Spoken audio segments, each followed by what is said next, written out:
안녕하세요. 10월 31일 목요일 날마다 죽기로 큐티 가이드 시작하겠습니다. 오늘 본문은 사사기 13장 8절부터 14절까지의 말씀입니다. 삶을 살아가다 보면 중요한 결정을 앞두고 고민해야 될 때가 있습니다. 혹은 아주 중요한 상황에서 무엇이 하나님의 뜻인지 궁금할 때도 있죠. 무엇이 하나님의 뜻인지, 지금 내가 이 순간 어떻게 행동하고 움직여야 되는지, 무엇을 선택하는 것이 맞는지 분명하게 알고 싶은 것입니다. 그럴 때마다 우리는 하나님께서 말씀해 주시기를 원하고 또한 나의 선택과 방향에 확신을 주시기를 원하죠. 우리가 그리스도인으로서 단순히 눈앞에 있는 문제 해결만을 바라는 것이 아니라 구체적으로 무엇을 해야 될지, 어떻게 해야 될지 묻는 것은 굉장히 중요한 일이고 또한 성숙한 신앙인이 가져야 될 태도인 것이에요. 그런 점에서 오늘 마노아가 하나님 앞에서 보여주고 있는 태도는 우리에게 하나님 앞에서 가져야 될 태도가 어떤 것인지 잘 알려주고 있다고 생각을 합니다. 관찰 질문 1번입니다. 마노아는 하나님께 무엇을 기도합니까? 먼저 8절을 보시면 마노아가 하나님 앞에 기도하는 장면이 등장합니다. 그가 하나님 앞에 했던 기도가 무엇입니까?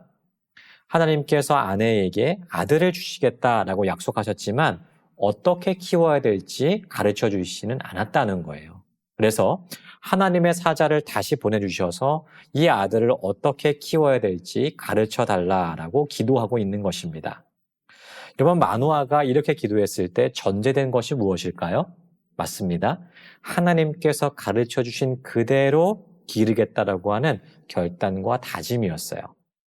하나님께서 말씀하신 대로 어떻게 말씀하시든지 순종하여서 내 자녀를 기르겠다라고 하는 그 순종의 마음이 마노아에게 있었던 것입니다. 이에 대해서는 관찰 질문 3번에서 조금 더 자세히 살펴보도록 하겠습니다. 관찰 질문 2번입니다. 하나님은 마노아의 기도에 어떻게 응답하십니까? 하나님은 마노아의 간절한 기도에 즉각적으로 응답해 주십니다. 다시금 그의 아내에게 사자를 보내주셨다는 것이죠. 그런데 문제는 그때도 마노아가 함께하고 있지 않았다는 것이에요. 그래서 그의 아내는 곧장 마노아에게로 달려갔습니다. 그리고 그를 하나님의 사자가 있는 곳으로 데리고 오죠. 하나님은 우리의 간절한 기도와 요청에 응답하시는 분이세요. 물론 하나님께서 내가 기도한 그대로 응답하시지 않을 때도 있습니다. 때로는 거절로, 때로는 기다림으로, 때로는 허락으로 역사하시죠. 그러나 분명한 것은 하나님은 우리의 기도를 들으시는 인격적인 하나님이시라는 사실이에요.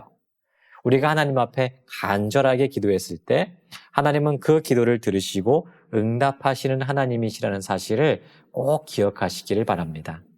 관찰 질문 3번입니다. 마노아는 하나님의 사자에게 무엇을 묻습니까? 11절, 12절에서 하나님의 사자 앞에 선 마노아가 그에게 질문하는 장면이 나옵니다. 마노아가 하나님의 사자에게 묻는 것이 무엇이죠? 이미 1번 질문에서 살펴본 것과 같습니다. 하나님께서 우리에게 아들을 주시면 이 아들을 어떻게 길러야 되는지, 또한 우리가 부모로서 이 아이에게 어떻게 행할 것인지를 가르쳐달라고 구하고 있어요. 이는 마노아가 하나님께서 주신 자녀에 대한 양육의 대리자로서 하나님의 뜻대로 이 아이를 기르기로 결단하는 모습인 것이에요. 이는 세상 사람들이 가지고 있는 태도와는 매우 다른 것입니다. 세상 사람들은 자녀의 양육권이 부모인 자신에게 있어서 자기 뜻대로 자신이 원하는 방향대로 기르겠다라고 생각하지만 마노아는 그렇게 생각하지 않았습니다. 자신은 양육의 대리자에 불과하고 양육의 주체는 오직 하나님이심을 알고 확신했기 때문에 이렇게 간곡하게 하나님께 구하고 있는 것입니다. 자, 말씀을 정리해 보겠습니다. 오늘 말씀은 하나님의 뜻에 온전히 순종하고자 결단하는 마노아의 태도가 담겨 있는 말씀이었어요. 마노아는 하나님께서 자신에게 아들을 주신 그 자체만으로 만족하는 사람이 아니었습니다. 하나님께서 나에게 아들을 주시면 이제 그 아들을 어떻게 하나님의 뜻대로 기르고 양육할지에 대해 더 관심을 가지고 있었던 사람이었습니다. 당시 마노아가 살았던 시대는 매우 혼탁한 시대였죠. 모든 사람이 자기 소견대로 선택하고 또한 움직였고 삶을 움직이는 분명한 기준도 없었던 그런 시대였습니다. 그런데 만화는 달랐다는 것이죠. 그는 자기 소견대로 혹은 자기 뜻대로 선택하고 움직이는 사람이 아니었습니다. 자녀를 기르는 일 하나까지도 하나님의 뜻대로 움직이기를 원했고 하나님이 주시는 선물 그 자체에 집중하기보다 이를 통해서 어떻게 하나님의 뜻을 이루어갈지에 더 관심을 가지고 있었던 그러한 사람이었다는 것입니다.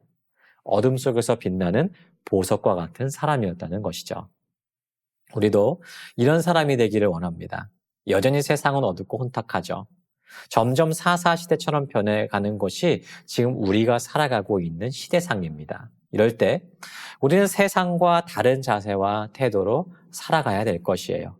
작은 것 하나라도 하나님의 뜻대로 살아내기를 결단하고 이를 실행하기 위해서 몸부림치며 씨름하는 한 사람이 되기를 소망합니다. 비록 시대는 어둡고 점점 악해져만 가지만 그럼에도 하나님의 말씀대로 순종하며 결단하며 살아간다면 하나님은 우리를 통해서 이 어두운 세상을 밝게 비추어 주시고 악한 길로 걸어가는 많은 이들을 옳은 길로 인도해 주실 믿습니다. 이 기대와 소망을 가지고 오직 하나님의 뜻대로 선택하며 살아가기를 결단하는 우리 모두가 되기를 소망합니다. 하나님께 묻고 구할 때 하나님은 반드시 응답해 주십니다. 항상 하나님의 인도하심을 따라 살아가는 우리 모두가 되기를 주님의 이름으로 축복합니다.